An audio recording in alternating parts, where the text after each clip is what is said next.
Bismillahirrahmanirrahim. Assalamualaikum warahmatullahi wabarakatuh. Innal hamdalillah nahmaduhu wa nasta'inuhu wa nastahdihi wa nastaghfiruh wa na'udzu billahi min shururi anfusina wa sayyiati a'malina.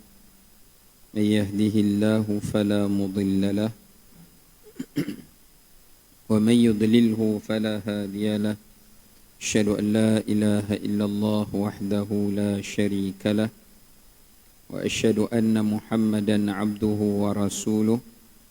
Allahumma salli wa sallim wa barik ala rasulina Muhammad wa ala alihi wa ashabihi ajma'in.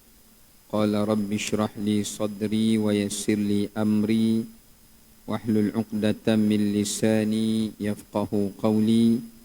Rabbi zidna ilma warzuqna fahma, amma ba'du. Alhamdulillah, kita rafa'kan kesyukuran kepada Allah Azza wa Jalla di atas segala rahmat dan kurniaannya. Pada malam ini insya-Allah kita masih lagi diberikan peluang dan keizinan oleh Allah Ta'ala untuk dapat sama-sama kita beriktikaf di rumah Allah pada malam yang mulia ini. Di samping itu juga insya-Allah kita akan menyambung kembali pembelajaran kita mengenai kisah para sahabat ridwanullah alaihim ajma'in, dan kita masih lagi di dalam tajuk berkaitan dengan kisah Sayyidina Uthman ibni Affan radhiyallahu taala anhu. Baik, insya-Allah hadirin yang dikasihi sekalian, kita masih lagi membincangkan berkenaan dengan manaqib, iaitu keistimewaan dan keutamaan dan kelebihan Sayyidina Uthman ibni Affan radhiyallahu anhu. Disebutkan berkenaan dengan salah satu daripada keutamaan dan kelebihan beliau sebagaimana yang dinukilkan oleh para ulama berkenaan dengannya. Antaranya disebutkan adalah ketika mana Sayyidina Uthman radhiyallahu taala anhu, beliau telah pun dikepung. Ketika mana beliau dikepung pada peristiwa pemberontakan di pengakhiran di era zaman kekhilafahan Sayyidina Uthman radhiyallahu an, sehinggalah mereka menghalang beliau untuk beliau dapat pergi keluar daripada rumah untuk mengambil bekalan air daripada minuman di luar daripada rumahnya, ketika mana bekalan air itu telah pun habis. Ketika itu mereka tidak membenarkan Uthman untuk keluar. Ya, kerana dalam riwayat menyebutkan Uthman telah dikepung sekitar 2 minggu di pekarangan kawasan perumahannya, dan ia tidak dibenarkan untuk keluar melainkan duduk di situ kerana beberapa kumpulan pemberontak yang datang daripada Kufah, yang datang daripada Basrah, yang datang daripada Mesir pada ketika itu telah pun mengepung di sekeliling rumah beliau. Ketika itu beliau berkata, anshudukumullah wala anshudu illa ashaban nabi sallallahu alaihi wasallam. Dia kata, aku menyeru kalian kepada Allah dan tidaklah aku menyeru melainkan kerana di antara kami ini adalah sahabat kepada Nabi sallallahu alaihi wasallam. Kemudian kata Uthman, tidakkah kamu mengetahui bahawasanya Nabi SAW pernah bersabda satu ketika dahulu. Baginda bersabda, man hafara rumata falahu jannah fahafartuha.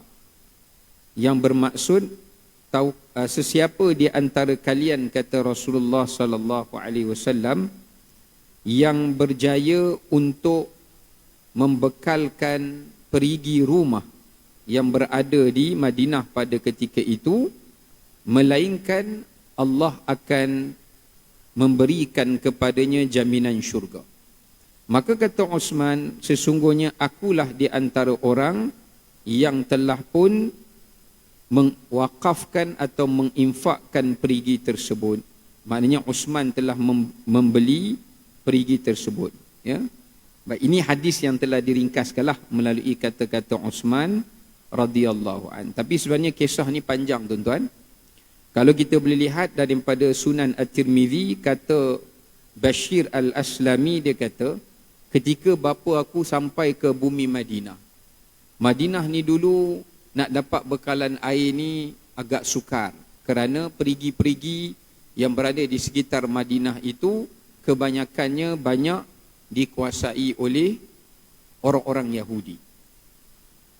Dan pada ketika itu mereka sukar untuk mendapatkan bekalan air, ya, sehinggalah mereka mendapati adanya perigi yang dinama sebagai Bi'ru Rumah. Tapi kalau kita kaji dalam sejarah, kalau tuan-tuan pergi ke lawatan ke bumi Madinah, semua jumlah total perigi yang berada di Madinah tu ada 7 telaga ataupun 7 perigi lah. Sebab pada saat akhir hayat Nabi SAW, sebelum ketika Nabi SAW sebelum baginda wafat, baginda pernah meminta agar semua perigi-perigi air ataupun telaga-telaga di Madinah itu dibawa kepada baginda untuk baginda menyiram tubuh badannya. Ya, kerana masa ketika itu Nabi kena satu penyakit demam yang amat panas, sehingga kan baginda perlu menyejukkan tubuhnya, maka disuruh ambil telaga-telaga ini dan disiram atas ubun-ubun Nabi sehinggalah batang tubuh Nabi SAW. Ya. Baik, kita lihat di sini, salah satu daripadanya adalah merupakan perigi rumah itu. Ya. Dan pemilik perigi itu, ada sebagai riwayat kata seorang lelaki daripada Bani Ghifar, ada yang mengatakan ia adalah merupakan salah satu daripada pemilikan seorang Yahudi, ya, yang berada di Madinah ketika itu, dan mereka tidak membenarkan orang Islam melainkan dia catukan air itu. Maknanya umat Islam dibenarkan untuk mengambil air hanya dengan kadar secupak. Secupak ni bekas dulu yang digunakan untuk menimbang sesuatu, sukatan bagi sesuatu, antaranya dia guna cupak lah. Jadi cupak ni tak apa banyak sangat tuan-tuan. Ya. Jadi mengikut kadar bekas itu saja yang dibenarkan. Iaitu secupak ni lebih kurang, kalau kita ambil kedua telapak tangan kita ni, kadar tu saja yang dibenarkan pada ketika itu. Sehinggalah Nabi SAW bila sahabat mengadu, susah ya Rasulullah macam mana ni, maka baginda pun bersabda, siapa di antara kamu yang ingin membeli perigi ini? Ya, beli perigi ini, kemudian kalian wakafkan ianya di jalan Allah Subhanahu Wa Taala. Dan ringkaskan bahawasanya Osman radhiyallahu an akhirnya telah membeli perigi tersebut dalam sekitar lebih kurang 35,000 dirham. Kemudian dia datang bertemu dengan Nabi SAW dan dia berkata, sesungguhnya aku menjadikan perigi ini adalah untuk umat Islam. Maknanya untuk kegunaan umat Islam dan diwakafkan ia kepada umat Islam. Ya, ini salah satu daripada keutamaan dan kelebihan yang sumbangannya amat besar yang diberikan oleh Sayyidina Uthman radhiyallahu taala anhu. Baik, ada satu riwayat lagi yang disebutkan, dia ada 2 versi riwayat tuan-tuan. Satu kata Uthman beli daripada seorang lelaki daripada Bani Ghifar. Satu lagi riwayat kata Uthman beli daripada seorang Yahudi. Mula Uthman nak beli, dia kata tak boleh lah, dia tak nak jual semua. Ya, dia kata aku jual ke engkau. Uthman tawar-menawar dengan dia, dia kata aku jual kepada engkau separuh. Macam mana nak beli satu telaga separuh, bukan boleh bahagi 2. Ni kalau kita belajar dalam hukum muamalat, dipanggil sebagai jual beli al-musya'ah, iaitu perkongsian dalam satu barangan dikongsi. Yang benda tu tak boleh nak diagihkan, sebab dia tu dalam satu, macam kereta lah, 2 penama, macam mana kita nak bahagi kereta tu pada 2? Kalau kita potong 2, tak boleh berjalan dengan kereta tu. Jadi kereta sorong nak jawab ni. Ya. Jadi Uthman pun kata pada dia, tak apalah kau jual separuh pun tak apalah, aku beli. Pada awalnya Uthman membeli dengan jumlah 12,000 dirham. Ya, 12,000 dirham. Akhirnya si Yahudi itu kata begini, bila kau dah beli, kita guna konsep yaumul li wa yaumul lak. Ada satu hari untuk aku, ada satu hari untuk engkau. Ni bukan cerita Piramli ni, satu untuk kau, dua untuk aku ni, bukan. Ya. Jadi bila ketika masa waktu sampai hari Uthman, Uthman tak jual air tu. Masa waktu Yahudi tu jual, dia hadkan, dia caturkan. Ambil banyak ni, bayar banyak ni. Ambil banyak ni, bayar banyak ni.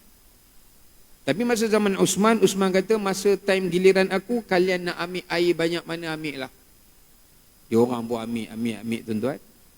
Jadi bila sampai zaman giliran, minta maaf, bila sampai pada hari giliran, si Yahudi itu, tak ada orang Islam datang. Bijak Sayyidina Uthman ni. Dia Yahudi ni, dia nak berniaga juga. Tapi dia nak lawan otai dalam perniagaan. Silap besar lah dia. Kawan ni dah otai lama dah dalam bab berniaga ni. Ya. Padahal Uthman beli tu, dia bukan nak buat profit pun. Dia lebih nak buat jariah saja. Pasal dia dah dapat profit banyak dah kat tempat lain. Ya. Akhirnya orang pun ambil pada hari giliran si Yahudi, tak ada orang. Yahudi ni give up lah. Kalau begitu wahai Uthman, aku jual semualah. Kau beli semua je lah. Pasal dah tak ada manfaat dah. Aku dah tak boleh buat duit dah. Itu yang akhirnya Uthman membeli lagi separuh yang berbaki itu dengan 8,000 dirham. Asalnya 12, kemudian dibeli dengan jumlah 8,000 dirham. Dan akhirnya Uthman mengatakan, aku menginfakkan telaga dan perigi ini kepada wakaf untuk umat Islam. Dan sekarang ni kalau tuan-tuan pergi buat ziarah pun, tuan-tuan masih boleh pergi melihat kawasan tapak perigi tersebut lah. Ya. Tapi kebanyakan perigi-perigi di sana, mereka dah ratakan, mereka hanya buat tanda sahaja. Ya. Sebab apa? Sebab nak mengelakkan kebanyakan orang yang silat-silat besar, dia terjun dalam perigi tu, dia tak keluar-keluar dah, tuan-tuan. Ya. Jadi sebab tu kebanyakannya mereka buat tanda sahaja, dan nak mengelakkan daripada sebahagian orang yang ambil air tu ke, bawa balik ke apa ke dan sebagainya. Tetapi dalam kebanyakan abar ataupun perigi-perigi yang berada di bumi Madinah, perigi yang paling terbesar yang diriwayatkan di Madinah itu adalah merupakan perigi rumah ini. Ini di antara perigi yang paling besar lah. Ya, kalau tuan-tuan pergi lawatan ke Madinah, kalau mutawif tu bawa, dia ada perigi Ghars. Perigi Ghars ni dia sebelah dengan Masjid Quba saja. Kalau tuan-tuan pergi Masjid Quba, jalan ke depan tu sikit, ada satu perigi namanya perigi Ghars. Dia tak silap saya, dia tertutup lah. Ya. Maknanya nak masuk tu, saya tak apa pasti kena bayaran ke tak lah, sebab masa datang tu dia tutup. Ya. Kerana itu antara perigi yang kalau Nabi pergi ke Masjid Quba, Nabi akan masuk dekat kawasan kebun itu, baginda akan minum air daripadanya, dan baginda akan membasuh sebahagian daripada tubuhnya di sanalah. Itu salah satunya. Kemudian ada perigi rumah yang kita sebutkan tadi, atau diberi nama perigi Uthman. Sebahagiannya memberi nama perigi Uthman. Dia tak apa, dia agak jauh sikit daripada kawasan Quba itu. Lepas tu ada satu lagi perigi yang Nabi suka pergi juga, adalah perigi Ruha nama dia, ataupun dipanggil Bi' Ruha. Perigi ni, dia kalau tuan-tuan masuk daripada pintu 26.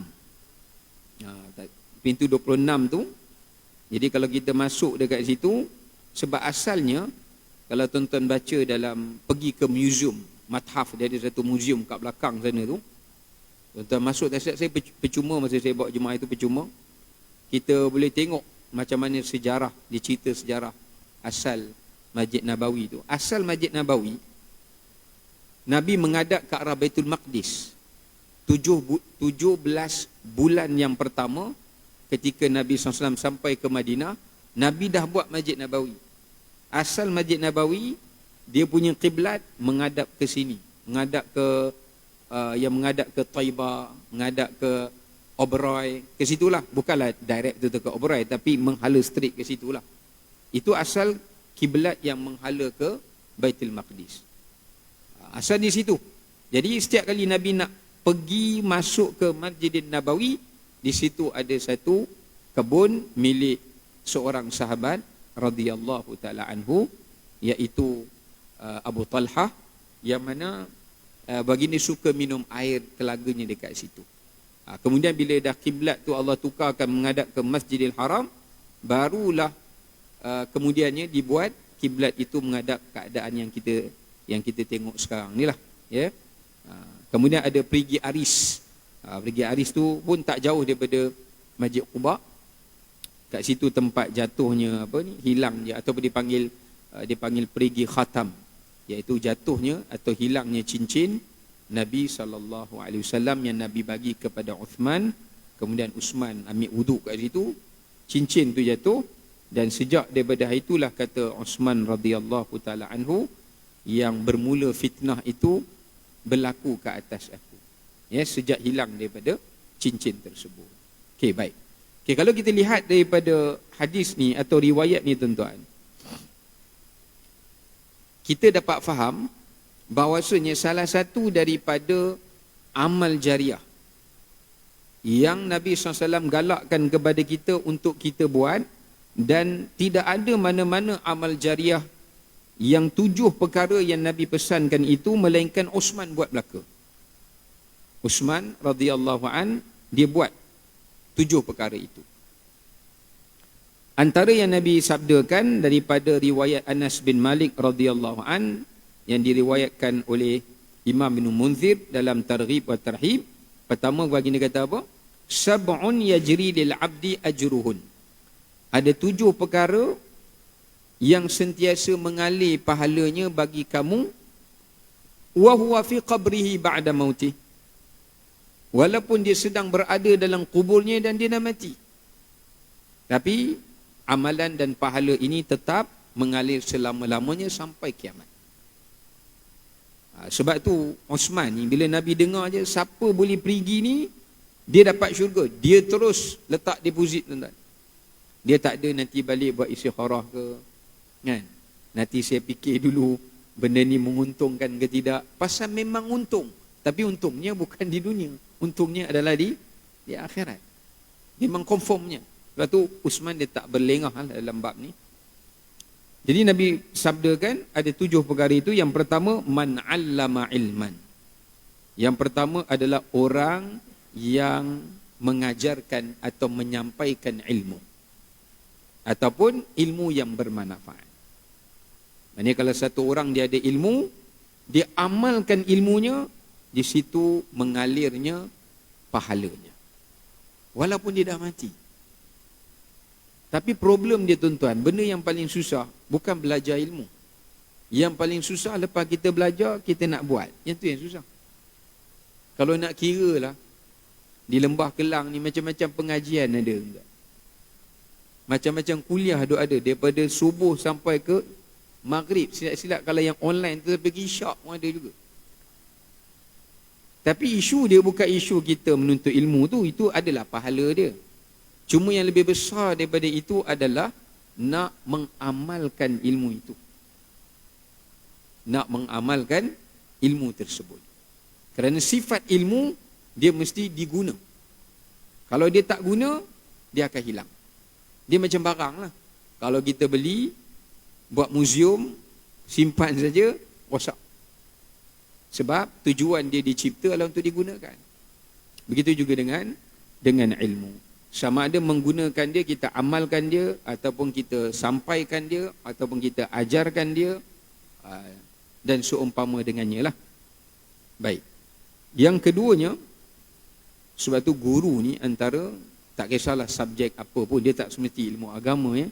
Kalau guru tu guru sains, guru biologi, guru dalam apa-apa ilmu fardu kifayah, tapi bila dia ajar anak murid dia bukan sekadar belajar ilmu tu daripada dia, tetapi etika terhadap ilmu itu, jadi banyak pahala-pahala mereka ya.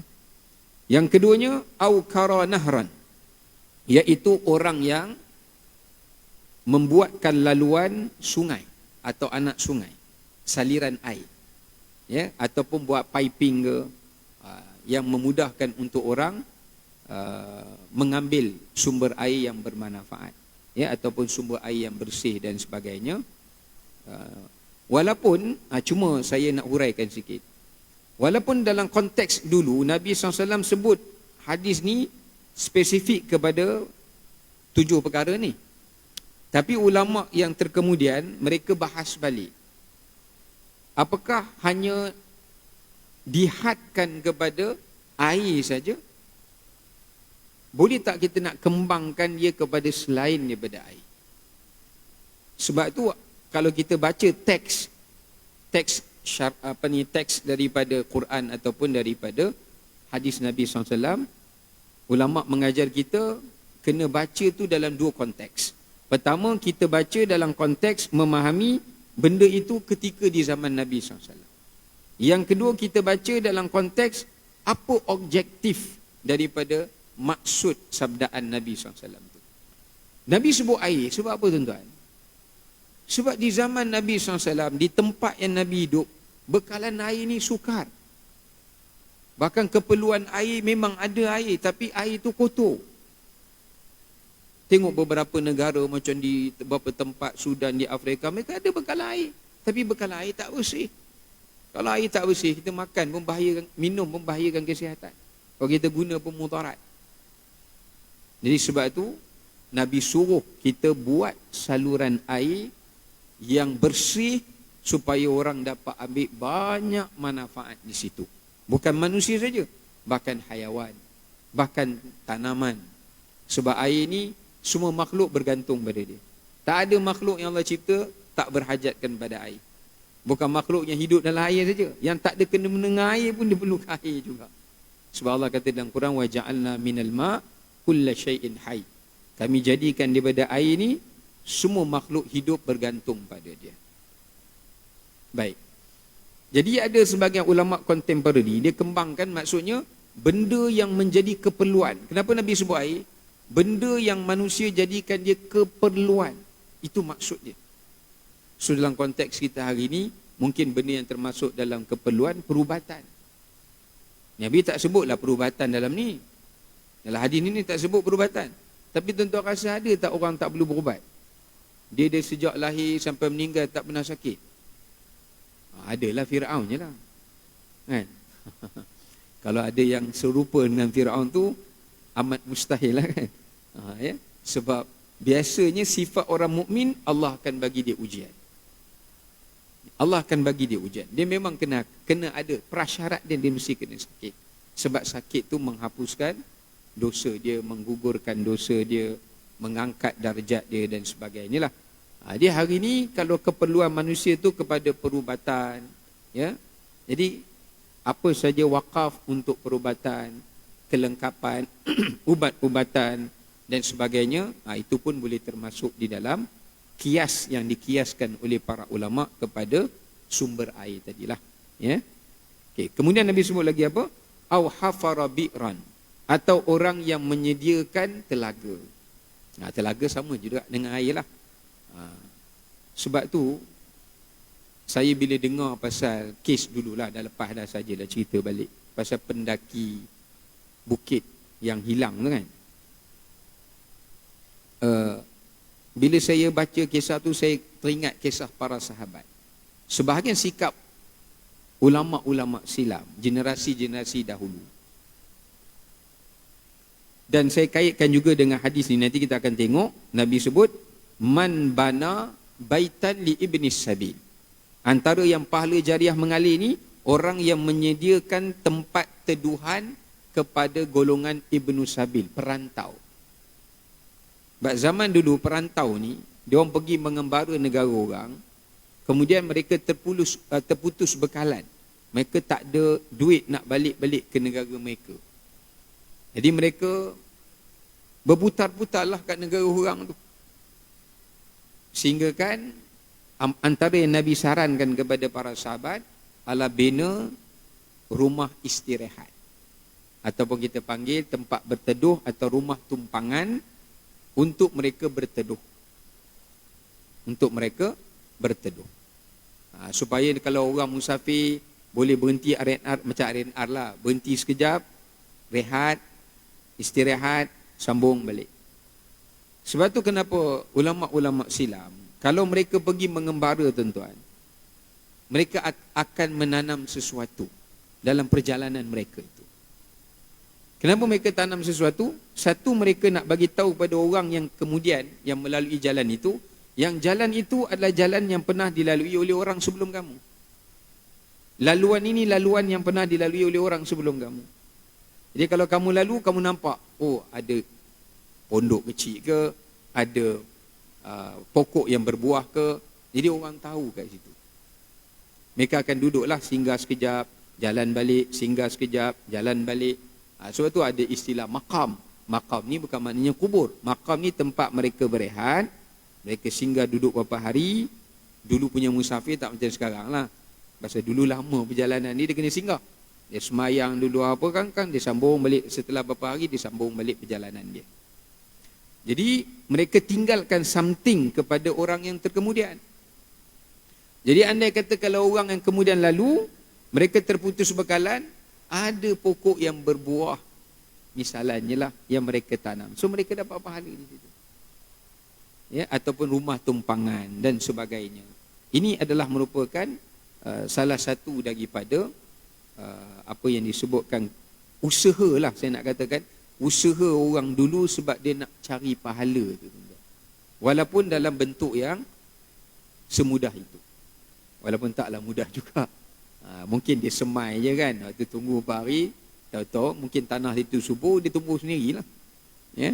Jadi kalau mereka lalu lagi jalan yang sama, mereka buat apa yang sepatutnya lah. Ya? Jadi orang yang menyediakan telaga ataupun perigi, ini yang dimaksudkan oleh perbuatan Uthman radhiyallahu taala anhu. Atau yang seterusnya, gharasa nakhlan, iaitu orang yang menanam pokok. Menanam pokok. Kerana daripada pokok itu, manfaatnya orang boleh berteduh, manfaatnya juga dapat buah-buahan dia, manfaatnya juga pokok tu boleh berzikir. Jadi banyak pahala dia tu.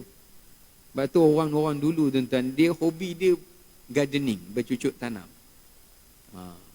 Walaupun mungkin mereka tak tahu apa kelebihan bercucuk tanam tu.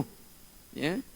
Sedangkan dalam Islam, keutamaan kelebihan dari sudut pertanian, perladangan atau bercucuk tanam ni, sebenarnya ini pun ilmu survival juga. Ilmu survival. Katakanlah nanti datang satu masa, bekalan tak ada, orang tak kerti cucuk tanam. Padahal nak cucuk tanam ni pun dia kena ada ilmu. Dia bukan main tanam gitu je. Dia kena tahu berapa banyak baja lah, berapa kadar siraman air lah. Saya baru jumpa ada satu hamba Allah tu, dia ada apa? Dia ada tanah kebun. Dia tanam durian lah. Ya, dia kata susah rupanya nak jaga durian ni. Nak makan durian tu senang. Sebab dia punya baja dia banyak mana, air dia kalau musim panas kena banyak ni, dia tak boleh lebih, dia tak boleh kurang. Oh, cerewet lah juga lah, nak kena jaga tu. Ya. Tidak, dia tak apa nak menjadi sangat lah. Ya. Au bana masjidan, atau orang yang membina masjid. Membina masjid. Orang kita kalau sebut bina masjid, dia faham masjid lain. Bina masjid yang lain tu. Ni tak, ni bukan masjid yang tu. Ni maknanya bina rumah ibadat lah. Struktur masjid tu.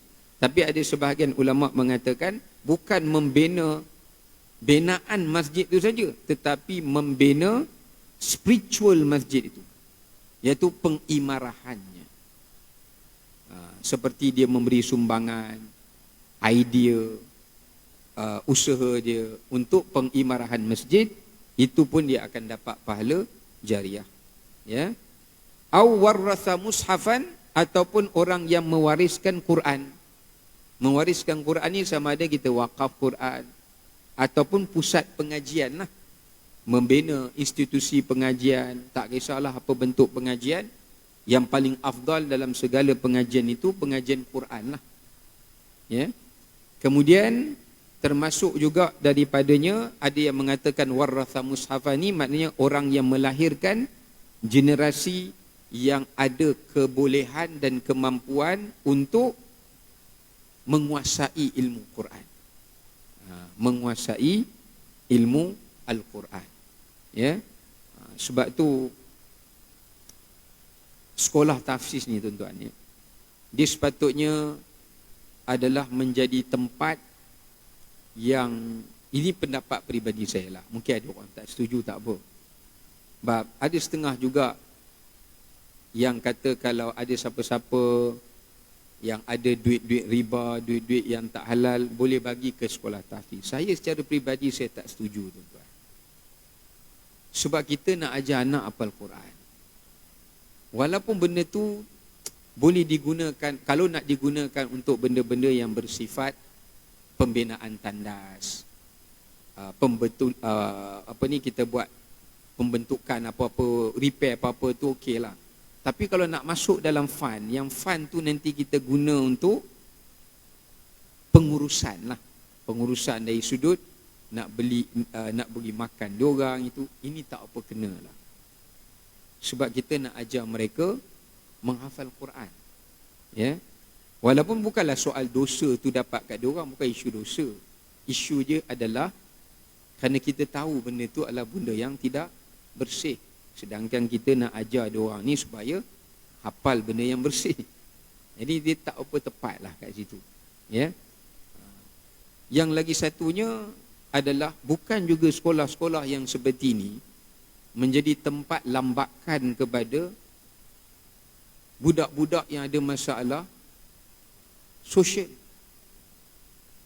Dan pengalaman saya sendiri, memang kita bila duduk di asrama, kadang-kadang budak-budak yang memang sekolah dah tak terima masuk kat situ.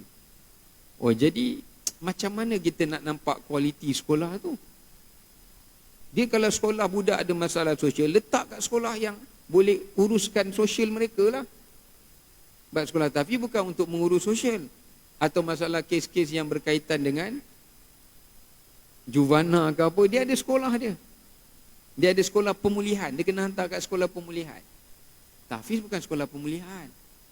Dia untuk menghafal, untuk belajar. Sama macam tempat lain lah. Melainkan kalau dia ada buat juga pusat pemulihan, lain cerita. Sebab tu nanti jadi fitnah, backfire. Oh, tengok budak tahfiz buat macam ni. Dia bukan masalah budak tahfiz. Letak kat budak sekolah mana pun jadi macam tu. Disebabkan kerana itu, kualiti ni perlu dijaga. Sebab tu saya tengok sekarang ni, sebahagian mudi-mudi dia orang berkeras. Nak masuk, syarat kelayakan mesti kena ada. Kalau dulu dia main terima lah. Ya? Tapi benda ni kena jaga. Sebab dia menjaga maruah Al-Quran itu sendiri. Ya? Sebab tu kata Imam Nawawi rahimahullah dalam adab hamalatil Quran, dia kata tidak boleh bagi seseorang yang menghafal Quran dia berkelakuan seperti kelakuan orang-orang yang tidak menghafal Quran. Sebab dia menjaga kehormatan Al-Quran yang ada di dalam diri dia. So dia tak boleh sama macam orang lain. Ya? Dia perlu ada dia punya izzah dia lah, vibe dia sendirilah kita panggil. Ya? Baik. Kemudian yang seterusnya adalah iaitu membina rumah tadi saya sebut, dan yang terakhir taraka waladan yastaghfir lahu ba'da mautih, iaitu meninggalkan zuriat yang akan meminta ampun kepada Allah untuk dia. Ini semua amal-amal jariah yang kita digalakkanlah, ya. Baik. Kemudian hadirin yang dikasihi oleh Allah Subhanahu wa taala, kita lanjutkan lagi. Antara keutamaan Uthman radhiyallahu taala anhu yang disebutkan adalah iaitu beliau termasuk orang yang bukan sekadar telah menginfakkan perigi, tetapi yang telah pun menyediakan jentera-jentera keperluan kepada ketenteraan dalam medan perang. Segala kelengkapan, segala keperluan, persenjataan, persediaan untuk medan perang ni, Uthman banyak memberikan sumbangan. Ya, Uthman. Setiap kali ada peperangan, ada saham Uthman kat situ. Kecuali dalam perang Badar. Sebab perang Badar kita dah bincang dulu, Uthman tak dapat pergi. Dia nak pergi. Tapi anak Nabi SAW, Ruqayyah sakit. Ya, jadi Nabi suruh Uthman jaga isteri dia. Tak payah pergi perang sebab kamu dah dapat pahala perang di atas niat kamu itu. Dan kamu juga akan mendapat pahala perang atas kamu memelihara dan menjaga isteri kamu yang sedang sakit. Ya. Padahal Sayyidina Uthman kaya, tuan-tuan, dia boleh je nak hire siapa-siapa jaga isteri dia. Tapi keutamaannya sebab bukan isu tu, masalahnya isteri dia tu anak perempuan Nabi sallallahu alaihi wasallam. Dan Nabi suruh Uthman sendiri jaga anak perempuan dia. Dia Uthman taatlah, ya. Baik. Jadi antaranya adalah sumbangan yang paling besar sekali Uthman radhiyallahu an adalah di dalam banyak-banyak perang adalah perang Tabuk. Perang Tabuk. Sebab perang Tabuk ni menelan kos yang paling banyak sekali dalam semua peperangan. Bahkan perang Tabuk ni antara perang terakhir Nabi SAW. Sebab dia berlaku dah di kemudiannya. Di mana dalam perang Tabuk itu, dalam riwayat menyebutkan Uthman telah pun menginfakkan sebanyak 1000 ekor unta. 1000 ekor unta. 1000 ekor unta banyak, tuan-tuan. Seekor unta sekarang ni pun harga sekitar 4 ke 7 ribu. Kan? 4 ribu ke 7 ribu. So kalau bagi 1000, darablah dengan kita ambil lah 7 ribu. Dah berapa banyak dah tu. Nak katakan sumbangan yang diberikan oleh Uthman di dalam medan peperangan. Sebab tempat berperang itu jauh. Jadi ada di kalangan sahabat nak sampai ke medan Tabuk, nak bertempur dengan Rom tu, mereka tak ada kenderaan. Tak ada kenderaan yang cukup. Sedangkan bala tentera di pihak Rom itu adalah satu jumlah yang sangat besar. So Nabi perlukan kepada satu pasukan jentera yang ramai, dan masa tu lebih kurang sekitar tahun ke-9 Hijrah. Tahun ke-9 Hijrah ni, yang mana tak lama dah lepas pada itu, kemudiannya Nabi SAW wafatlah. So kalau kita tengok perang Tabuk ni, daripada Madinah nak pergi ke medan Tabuk itu sekitar 600 lebih kilometer. Tuan-tuan jangan bayang naik kereta. Naik kereta, naik kapal terbang 600 itu tak ada apalah. Ya, ini naik unta, tuan-tuan. Naik unta ni jauh, lambat perjalanan dia, berhenti lepas berhenti, ya. Dan disebutkan bukan sekadar 1000 ekor unta beliau infak, 70 ekor kuda. 70 ekor kuda. Kuda sekarang ni pun mahal. Dia yang murah pasal kuda ni pil kuda je, tuan-tuan. Yang lain semua mahal. Kacang kuda pun mahal juga sebenarnya. Kan? Tapi kalau kuda betul tu, itu memang mahal. Nak lagi mahal, logo kuda. Tuan-tuan tahu logo kuda? Ferrari lah, tuan-tuan. Yang tu lagi mahal lah. Yang tu harga dia mau juta-juta harga tu. Sebab tu Ferrari pun pandai. Dia buat logo kuda kat dia punya kereta. Nak kata laju kereta dia tu. Ya? Bayangkan kalau istilah kita ni, kalau kuda sekarang ni ditafsirkan dengan Ferrari, 70 buah Ferrari, jenuh nak bayar. Umpamanya lah, tuan-tuan. Ya? Jadi nak gambarkan, itu adalah satu sumbangan yang besar. Sebab tentera Islam pada ketika itu sebanyak 40,000 tentera. 40,000 tentera nak berhadapan dengan 40,000 tentera daripada pihak Rom nak bertempur dengan tentera Islam. Ada setengah riwayat kata yang 30 ke 40,000 tu adalah jumlah tentera Islam. Tetapi nak bertempur dengan tentera daripada pihak pihak Rom lebih besar daripada jumlah itu. Ya, ada kata tentera Islam 30,000, tentera Rom 40,000, ada kata tentera Islam 40, tentera Rom 50,000. Sekitar begitulah berlaku perselisihan berkenaan dengan jumlah tentera tersebut. Tapi nak katakan Sayyidina Uthman radhiyallahu taala anhu telah pun memberi satu infak yang sangat luar biasa, bukan sekadar dari sudut yang disebutkan sebagai persediaan kenderaan, tetapi juga adalah harta yang telah pun Uthman sumbangkan sebagai keperluan bekalan untuk tentera-tentera Islam di dalam medan perang. Ya. Baik. Dan kalau kita tengok, Sayyidina Osman ni kalau dia nak buat satu benda, dia akan buat benda tu secara berpackage. Ya, dia buat secara berpackage. Yang pertama, dia sendiri hadir dalam perang Tabuk tu. Dia join perang itu. Dia dah dapat satu pahala dah.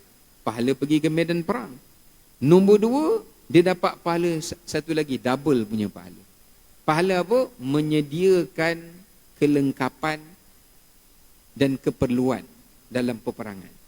Sebab dalam hadis Nabi SAW juga bersabda, man jahaza ghaziyan fi sabilillah faqad ghaza.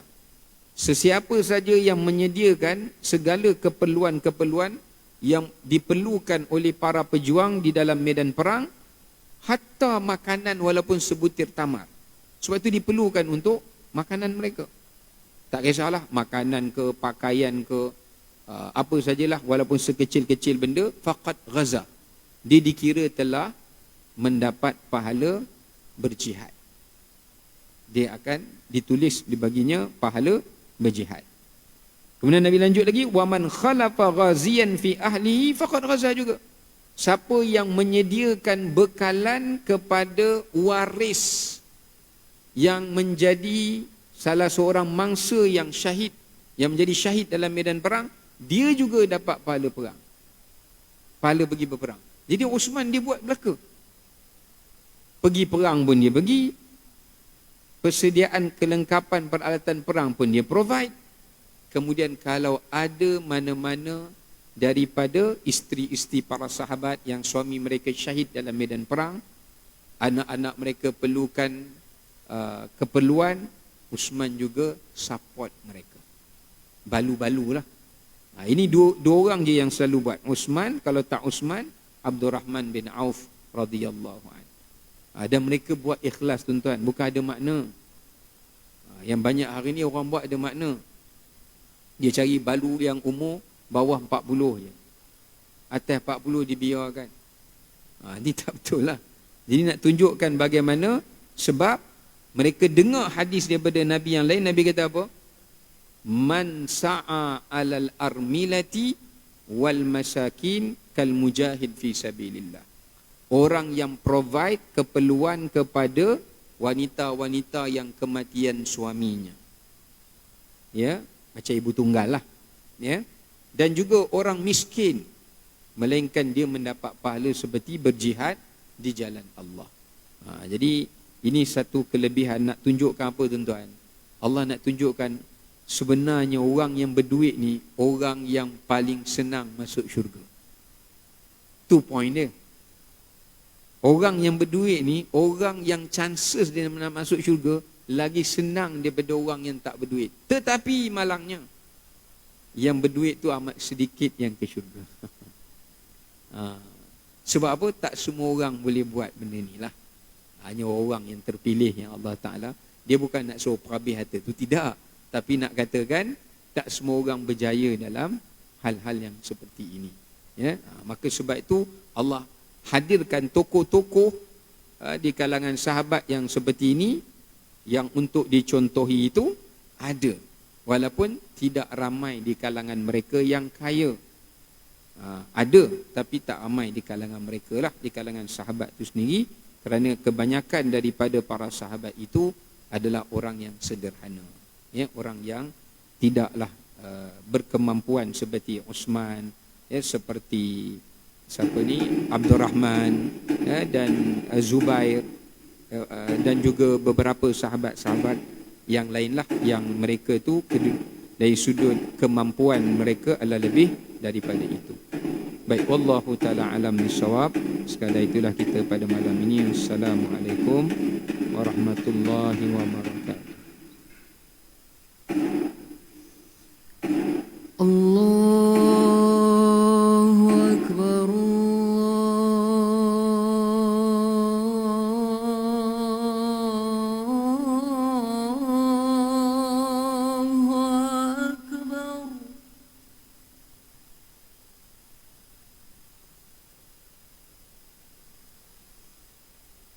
Allahu akbar.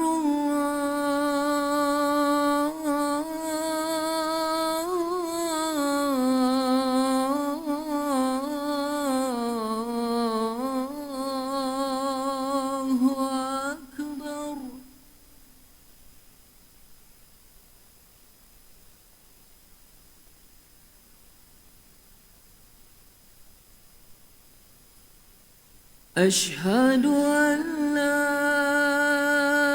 إله إلا الله.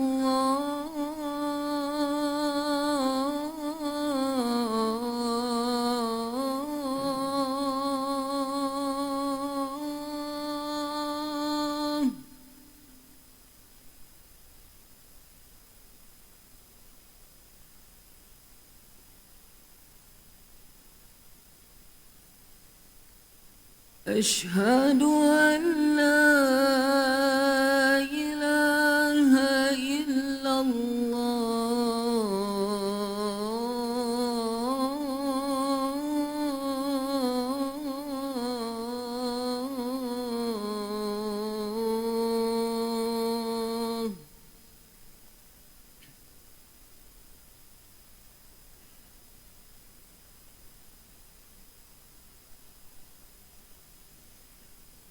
أشهد أن محمدًا رسول الله.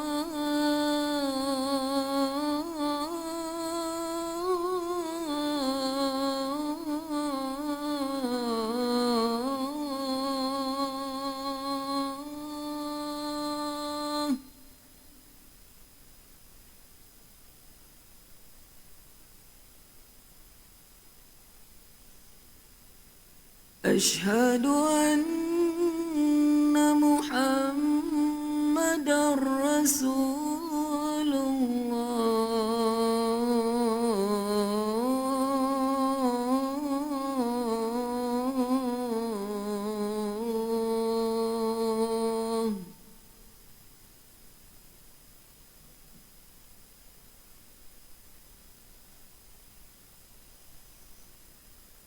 حي على الصلاة.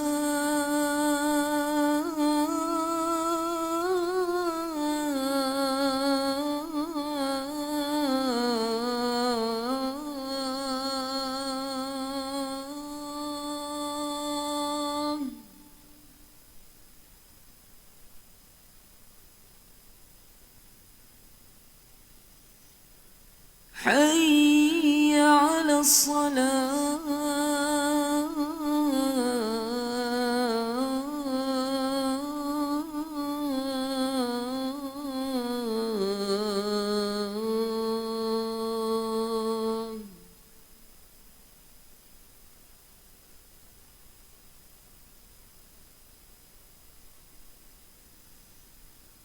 حي على الفلاح.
الله أكبر الله أكبر أشهد أن لا إله إلا الله أشهد أن محمد رسول الله حي على الصلاة حي على الفلاح قد قامت الصلاة قد قامت الصلاة الله أكبر الله أكبر لا إله إلا الله.